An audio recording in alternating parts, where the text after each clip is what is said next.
Okay, so let's start. So naa tay review karon para sa atong JEC4. So we have done sa atong coverage. So ang na-discuss nato sa coverage para to sa prelim is the inductive deductive reasoning, katong estimation, round of problem solving, and also the set theory basics. Okay, so our goal here is to define basic set vocabulary, answer questions based upon the set theory vocabulary. So again, this is a review. So medyo paspas ang discussion nato dire because dapat nahuman na mo sa mga lecture video na nga watch ninyo. Okay? So again, this is more on summary na. So balik ta, the set is the collection of distinct objects. And an object can be called as the element or members of the set.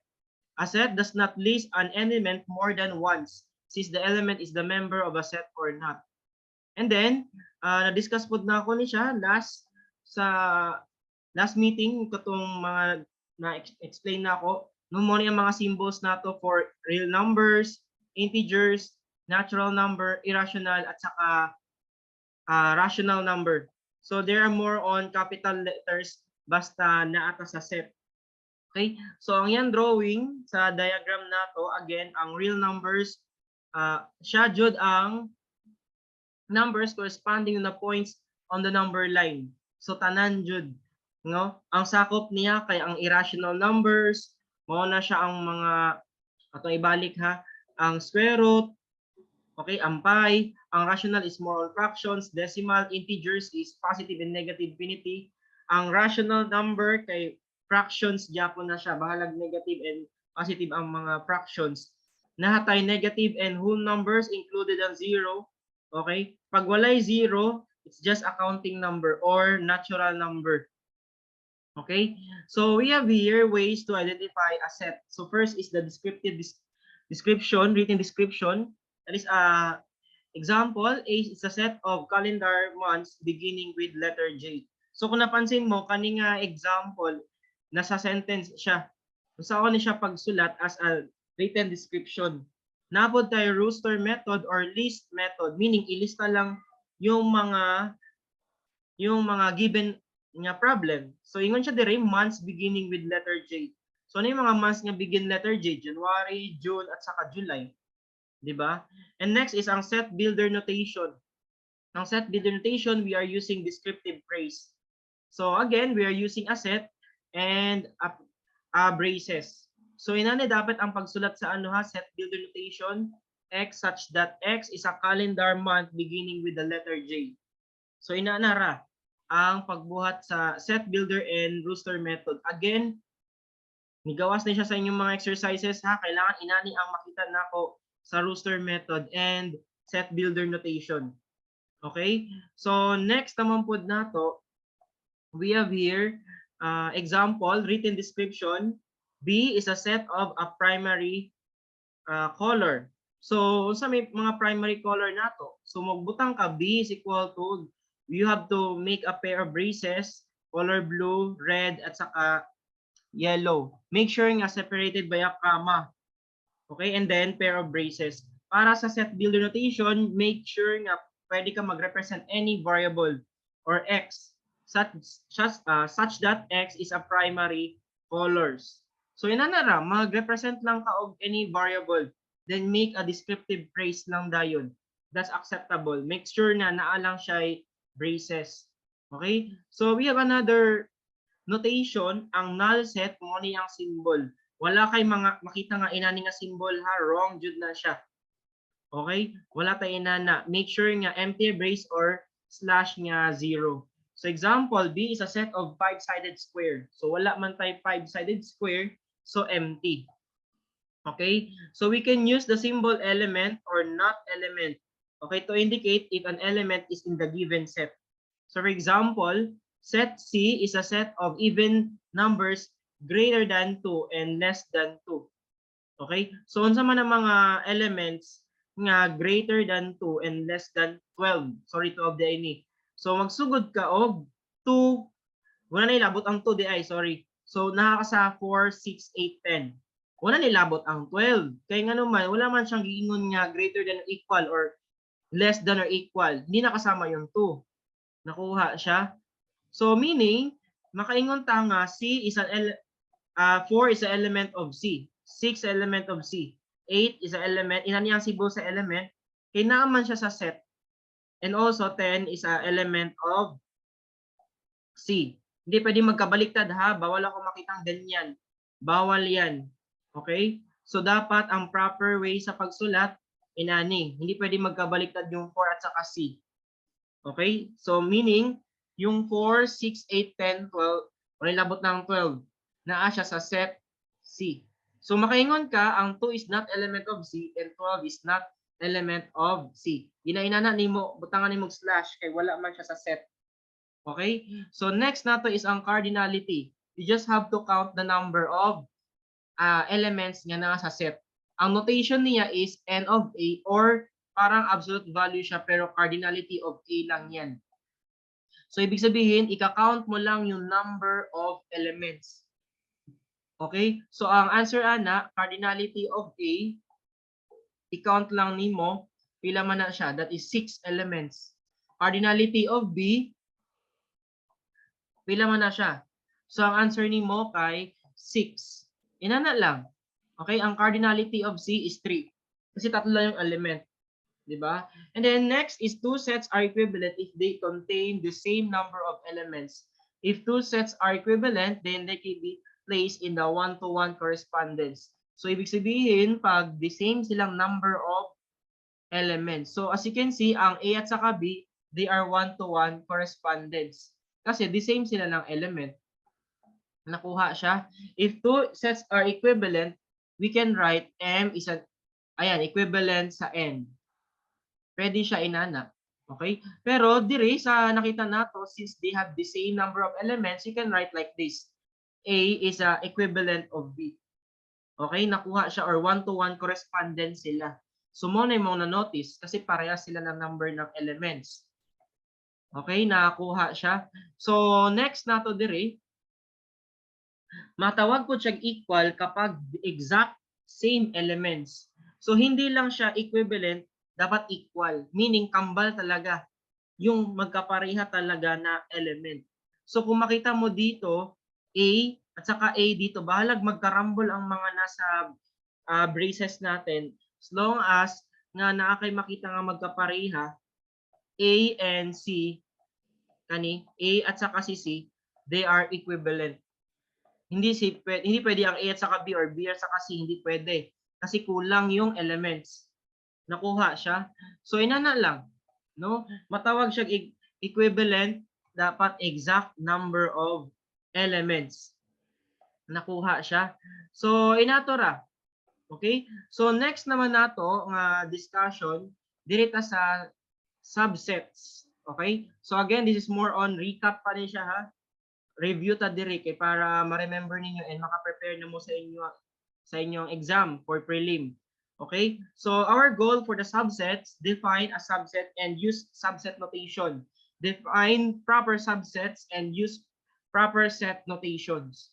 Okay? So kung naka-remember pa mo sa symbol sa subset, mo ni siya. Okay? A is also a member of set B. Okay, again, if every member of set A is also a member of set B, then and then ang A is a subset of B, then we can write like this. Mo ni siya ang notation sa subset. A is a subset of B. We can also say that A contain in B. Nakuha siya, A contain in B. So meaning, pag A subset sa B, parang ano lang yan, in inequality, parang less than equal. So meaning maraming elements ang naa sa B kaysa sa A. Nakuha siya. So kung mo siya ibaliktad, the same gyapon. B is a greater than equal to A. Parang ganyan lang. Okay? Meaning maraming elements ang B kaysa kay A. Okay? Or B is a superset of A. B includes A and B contains A. Okay? And another symbol naman para sa not subset is kani. A is not a subset of B. Okay, if A is not a subset of B, you can write like this. So how to analyze this problem? So we have here the following example. Okay, so makita nimo asa man ang gamay dira nga element, ang C. So tanawan nimo ang 1 to 8 ba nga elements nga nasa C is naa ba siya sa elements ng A. So merong 2, 1 at saka 8. So ibig sabihin C is a subset of A. Ina na ang pagsulat. Hindi pwede magkabaliktad ha, bawal yang ano ha, A is a subset of C. Hindi yan pwede. Mas maraming elements kasi si A kaysa sa kay C. 'Di ba? Make sure yung mga elements ng C na nag-contain each na nasa elements sa A. Nakuha? Okay? So you can write like this. Nakuha siya. So next naman pod, we have here, nakabantay mo nga C is not a subset of B. Okay? Kaya nga naman, kung tanawon nimo mga elements ng B, walang 1. 'Di ba? Sa C natin nga set. So ibig sabihin, hindi siya subset. If A is a subset of B, but A is not equal to B, then we can say A is a proper subset of B, written like this. So ibig sabihin, parang ano lang yan, again, less than. Marami pa ring elements ang nasa B, okay? Pero hindi na sila pwede magkapareha. You cannot say A is equal to B. Okay? So for example, we have here the following for proper subset. Ayan. Ayan, nakita ninyo ang set B na siya BCD. Yung BCD is nag-contain rin siya diyan sa set A. So you can say that B is a subset of A, of course. Okay? And also, you can say pa rin nga B is a proper subset of A. Pwede man na siya. Nakuha? Okay? So, dire, sa ato ang another problem, ayan, C is a subset of A. Ano man? C is a subset of A. Naabay mga A, D, E, B, C ba? Nga naa diri? Nag-contain ba siya? The same, di ba? Parehara pero nagkarambol lang. So you can say that C is a subset of A is a subset of C. Ngano man, pwede man ka magbali-bali. Nganong pwede man magbali-bali, C is a subset of A is a subset of C. Nganong dili inani, parehara man gyapon. 'Di ba? Parehara gyapon kung inanaon nimo. Parehara na. Ngano man, kay ang elements ng mga A kay parehara sa elements ng C, naka-jumble lang 'yan. Okay? Pero C is not a subset of A. A is not a subset of C. Okay? So next is kayno sa ginagamit ang mga subset and proper subset. So example, A is a set of people living in Phoenix, Arizona, USA. Then B is a set of people living in Arizona, USA. Okay? And C nato is a set of weekdays. So ang D nato Monday, Tuesday, Wednesday, Thursday, Friday. So first muna nato, unahan nato ang letter A at saka si B. So kaniyang answer, A is a subset of B. Okay? So inana lang, make sure nga na mo'y idea ani ha, pwede ka mo mag-internet, daghan kayo pwede ma-search sa online. Okay? So A is a subset of B and A is a proper subset of B. So your answer is kani. Okay? Para naman sa next, C is the set of weekdays. So daghan kay weekdays. Okay? Monday, Tuesday, Wednesday, Thursday, Friday. So kung makita niyo sa set D, Monday, Tuesday, Wednesday, Thursday, Friday. So you can say that C is a subset of D and D is a subset of C. Parehara man ng weekdays ka nang naa sa letter D. Naka-list method lang siya. Nakuha siya. So again, since makita nimo nga parehara man ang A at saka ang C at saka ang D, meaning equal sila. Okay? Para may bawaan nimo ang number of subset mo ni siya ang technique. We have here the empty set is the subset of any set, true or false. Bantay-bantay ha, natay true or false. Again, ang set nato, always ang empty set is a subset of any set. Meaning, kahit anong mga set nga ibigay nimo na adya po'y mag-exist nga empty set. Apil japon na siya sa subset. Okay? Next is a empty set is a proper subset of all sets except kaning null set. Hindi siya pwede. So, meaning, the null set is a subset of S. Pero di siya equal sa 0. And then, ang number of elements na to para sa set is just to the power of n subsets. Para sa proper subsets is to the power of n minus 1. Muna siya is sa mga importante. Okay, nga para may bawaan ninyo ang number of subsets. So, example, ibawaan na to ang number of subsets ani. So, A is equal to AB. So, pila man ka elements ni? 1, 2. So, 2 lang kabuk. Diba? To the power of 4 subsets. So, may mga 4 subsets. A, B, B. B ang pagsulat. B, naapod tay empty set, at saka naapod tay AB. Inanara, make sure nga separated by a comma and not a pair of braces. How about this? To the power of 3. So, there are 8 subsets. Nganon 3, kay tuluman kabuk elements. So, 8 subsets. Okay? So, since 8 ang subsets, ana, isulat po nimo unsa man ang mga elements ang naadira. So, yun nga, sinulat ko na yung sa number 1, ito, A, B, AB, at saka yung empty. Para naman sa to the power of 3, sa number 2 na to nga M, 8 subsets. Okay? Para naman sa proper subsets, pitura na kabuk. Walay labot ang own niya. Okay? Basta proper subset, hindi pwede kasama yung kaugalingon niya nga set. Take note of that. Parehaan ni, there are 3 proper subset kay way labot ang own niya na set kani. Nakuha siya. So again, mao na siya ang ato ang subsets nga topic. Okay? So proceed ta. Direta sa Venn diagram and set operation. So kani siya is more on recap lang ta para maka-remember pa jud mo kung saan ni siya paggamit. Okay? So we have here the following goals na to. Use Venn diagram to show the relationship among sets. Define the set operations.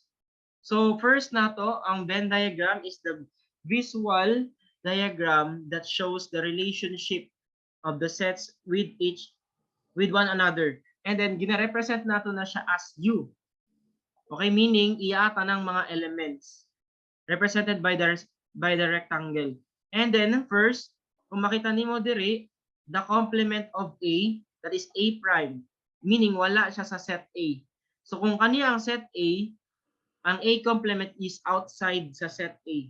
So ang ang descriptive notation, X such that X is an element of U, meaning yung mga variables nato, yung elements niya sa universal set, pero wala siya sa A or wala siya sa set A. Okay, sabtan ni siya ha, kay basin mawala mo ani nga discussion. Okay? So example, ang universal set 1 to 5. Dayon, ang set A is 1, 2, 3. So magbutang lang ka diri 1, 2, 3. 4 at saka 5 ang nasa labas ng set A. So meaning ang ato ang A complement is 4 at saka 5. O kanina i-erase na ako. 4 at saka 5 ang answer ana. Diba? So inanan lang, kuhaon lang nimo ang wala sa set A. Okay? Next is disjoint sets. So meaning, pag disjoint sets, walay intersection sa duha ka set. So example, natay duha ka set 1, 2, 3. Butang nato. Butangan gyapon nato na diri ha 1, 2, 3. Inani dapat ang gamit ang buhaton ninyo pag maghatag mo Venn diagram ha. Na 1, 2, 3, then 3, 4, 5. Somewhere bahala. Diri baliktad. Diri di ang 4 at saka 5, diri ang 1, 2, 3. Kay diri ang set A sa kan set B. Okay? So inato ra matawag siya disjoint na pud tay proper subsets. So sa proper subset na mention nako, ang set A napadjud siya sa sulod sa set B. Okay? Subset ang tawag ana. Nakuha siya. And then again, don't forget ang mga symbols na gamiton nato diri. Okay? So next naman po nato ang example, universal set 1 to 6, ang A 1, 2, 3, 4, set B, yung naagyapon dapat sa A. So pwede na kamukuha 1, 2, inana. Okay? As long as niya nasa sa set A. Okay? Ang nasa set A, pwede siya 3 at saka 4 ibutang dira. Then ang nasa gawas, 5 at saka 6. Nakuha siya. So inanara ang pagbuhat sa Venn diagram. So again, practice mo ha. Pag equal set, ibig sabihin, ang set A at saka set B, they are equal. So you can write there, A is equal to B. Isa lang ka-circle. Okay? Kasi iisa lang naman sila. Nakuha siya. So next naman po, na atay intersection. Ibig sabihin, pag meron tayong dalawang element, ay dalawang set, yung elements may common. We have a descriptive notation, x such that x element of A and x element of B. So inanara ang buhaton nato. Okay? So make sure nga ang goal lang nimo diri pangitaon nimo ang magkaparehas na element. Okay? So ano yung magkaparehas ng element sa A? Ang A kay 2, 3, 4, ang B 3, 4, 5. So ang answer ana kay 3 at saka 4 because they have the same element. Okay? So inatora. Okay? So ang proper way to have to write this sa inyong model ha, inanion lang A intersection B is equal to 3, 4. So mo na yung final answer. Inani akong gusto nga makita ha pag sa pag-solve ninyo, make sure nga ma-answer niyo yung tarong. Okay, para naman sa union, meaning lahat ng mga elements na sa A or set B. And then we have a descriptive notation, A union B. Again, ang intersection is inani ang symbol ni siya ha. Recap lang ta, inani. So x such that x is element of A or x element of B. So for the example, the same gyapon sa naitabo ganina sa intersection, ang kuhaon nimo is tanang elements nga naa sa sulod ani duha sa set A o sa set B. So meaning ang union ani sa A at saka sa B is just equal to 5, 3, 4 at saka 2. Upat lang kabok. Make sure nga pair of braces and then naay comma. Inanara. Okay? Diba? 2, 3, 4, 5. Okay? So next is, napuntay properties. Kung mag-intersection ka sa empty, in any set, empty jud na. Okay? And then also, union sa empty, ang answer is the A. Siyempre, union baya, kuhanin mo tanang elements. So A jud na. Kaysa naman sa intersection sa 0, null set jud na siya. Okay? So next naman po na to, okay? Dirita sa Venn diagram and set operation na pod. Kay daghan pa kay tag pwede ma-discuss manggo diri. Okay? So ang goal nato diri is define Venn diagram, use Venn diagram nato to show relationship among the sets. So unsaon ni siya pagsulat sa Venn diagram, naka-written notation siya. So ang goal nimo is himuon nimo ni siyang list method or roster method. So you elements ana from 1 to 15, 1 to pwede ka magbuhat og ellipsis kanang tulo ka dot. Pwede ra jud na siya. No? So ina na ra akong ginabuhat. Okay? So sabi sa set of multiples of 3. So 3, 6, 9, 12, 15, 'di ba? Then B sa set of prime numbers. Sa may mga prime numbers 2, 3, 5, 7, 11. Nakuha na siya. So mao na ang mga elements. Make sure kabalo mo buhat sa list method. Kay basin ba maghatag mo sa ako ang exam ani nga walay pair of braces din kulang og comma. So minus points jud mo ana. So kailangan tarongon jud ninyo ni. Okay? So next is a C is a set of odd numbers. So 1, 3, 5, 7, 9, 11, 13, 15. Basta separated by a comma and pair of braces. Okay? So sa pag-drawing nimo sa Venn diagram, pwede kang magbuhat og tulo ka circle. Pwede ra inana. Nakuha. Pwede kang magbuhat og tulo ka circle. And then tan-awan sa nimo asa ang common nilang tulo. Okay, sa A, B at saka C. Okay, don't forget to put label. Dapat na ay U diri. Butangan nimo A, B at saka C. Butang label. Dayon ang buhaton nimo, tanaw nimo asa na pud ang magkapareha sa A, B, sa C, B at saka sa A, C. Yung mga magkapareha ng mga element nila. Mo na imo ibutang sa intersections. Okay? So makita nimo na atay 115 diri intersection sa A at saka C. Para sa intersection naman sa B at saka sa A, tanaw na pud nimo. Inana ang pagdrawing sa Venn diagram nato. Okay? Kung walay pares, edi ibutan lang nimo diri sa set A lang niya or sa set B lang niya, diri na ibutang kung walay mga intersection or magkapareha. No? So again, you have to practice jud para sa imong Venn diagram. Okay? Hantod nga mahuman na jud kag sulat, and then yung wala sa set A and A, B, C, kay butang nimo sa gawas. Kay wala sila intersection. So example, given the following Venn diagram, determine each of the following set. So unsa man ang answer ani? A intersection B. So sa A intersection B, ang answer man po dani kay 6, 7. Nakuha siya. Next is B, A union B intersection. A union B intersection nato. So meaning, kuhaon sa nimo ang A union B. Meaning kani tanang nasa sulod sa kaning duha ka circle. Tanan elements. So ang answer ana is 2, 4, 5, 6, 7, 9, 10. 17, 19. Ayan. Dayon, pag intersection nimo, meaning yung wala sa circle, yung nasa outside circle. Ano yun nasa outside circle? 20 at saka 21. So, mo na yung answer diri. Nakuha. Next, ang number 4 naman, A complement union B.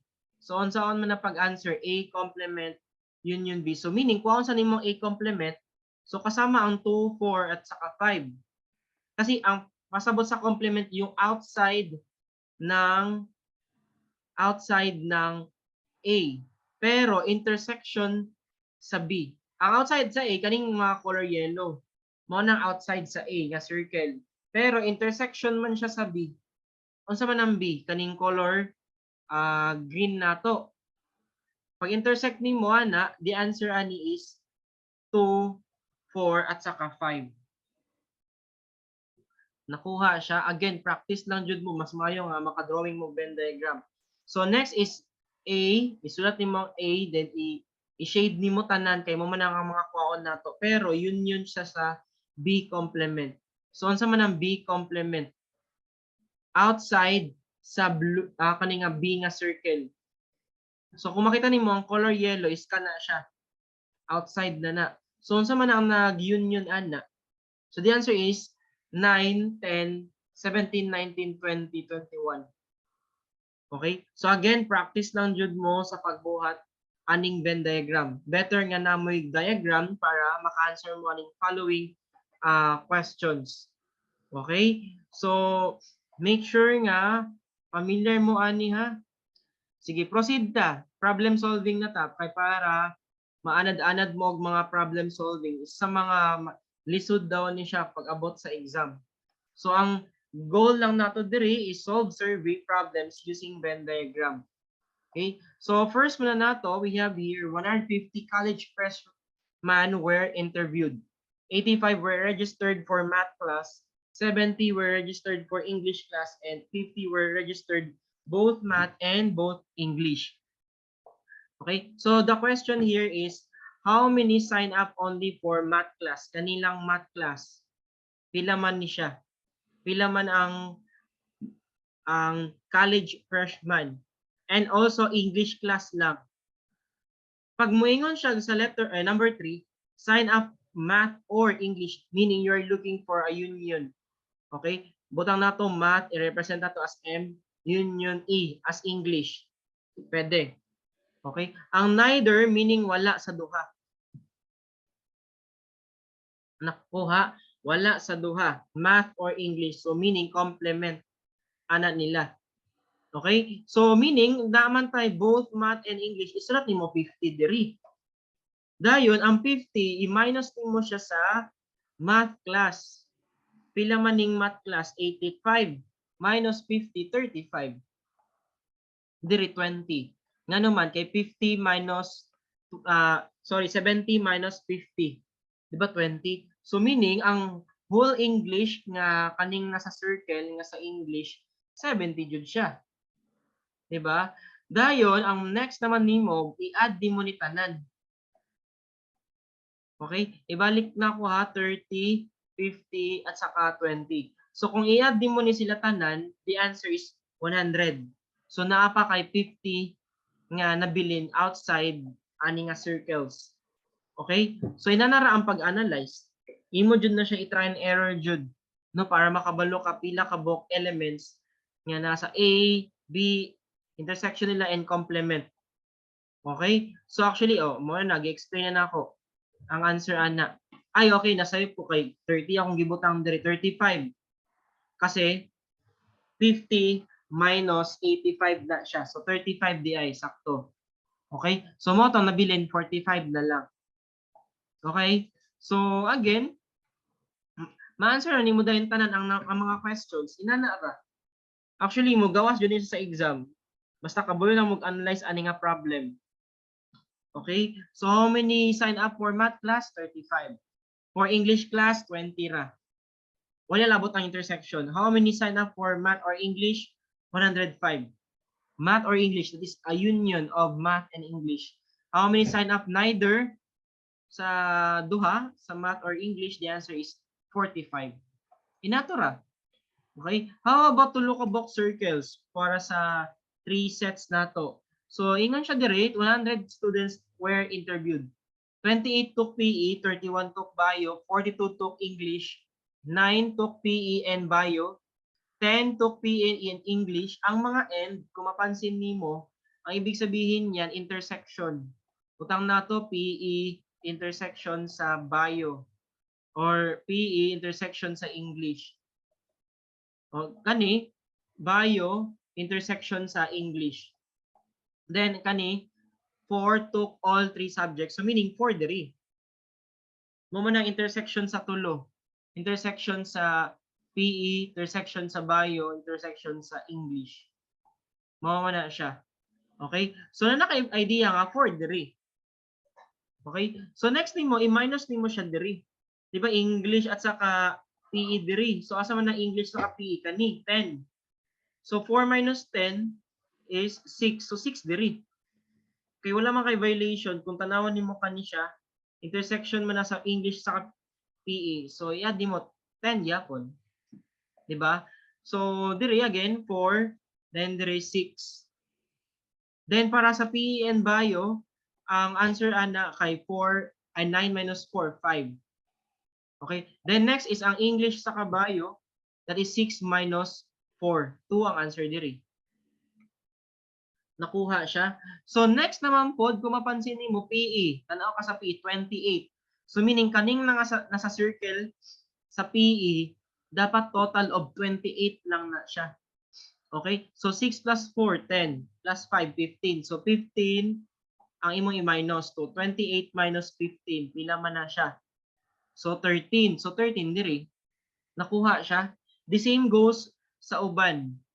No? Sa English kay 42. So pila man ni siya? 5 plus 4, 9. 10, 11. So meaning 42 minus 11. Naka-follow ni siya. So ang answer ani kay 31. Okay? Para naman sa English, ang total ana. Okay. Ako ang nabali. Bio na to. 31. 30. Diba ako ang nabali. Wait lang. Atong i-check. Balik. Sa PE. Diba sa PE kay 15. O, sakto na, 13. Sa Bio, i-count na to ang Bio. Bilang ko sakto na to, 11. Okay? Pero diri ka mag-minus, 11. 31 minus 11. So your answer is 20 ang naadiri nga element. Then sa English, i-add lang nimo. 6 plus 4, 10 plus 2, 12. Minus 42. So your answer ani kay 30. Okay? And then wala pa ka nahuman, i-total nimo ang nasa loob ng mga circles para i-minus siya sa 100. Baka kasi may sobra. Kaya mo man na imong ibutang sa gawas. Okay? So mo na yung gibuhat 4, 6, 5. Then ang answer ana is 30, 20, ang isa 13.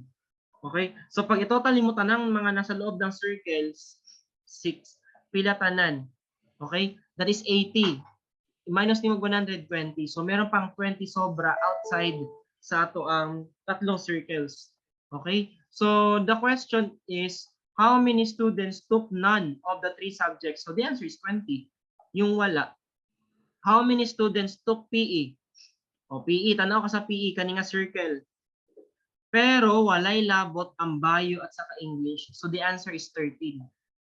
Walay labot ang intersection nila. How many students took bio and PE but not English? So meaning, bio at saka PE lang. Bio at saka PE lang. Kani. Bio at saka PE. Pero walay labot ang 6. Kaya intersection man na sa English. Way labot ang 6 ha. So the answer ana kay 5. Nakuha ka intersection raman sa bio at saka PE. Walay labot ang English. So meaning kaning makita ni mga circle sa English, di ba mo na yung circle sa English? Walay labot. So unsa man ang intersection sa PE at saka bio? Edi 5. So inatura ang pag-analyze lang jud sa problem. Actually mo niya manggawa sa prelim ninyo, problem solving using Venn diagram. So more on critical thinking lang jud niya siya, sabta ang problem. First mag-drawing sa jud ka ay ha ka maka-answer sa mga questions ani. Okay? So that's it. Mao to siya ang ato ang review for today.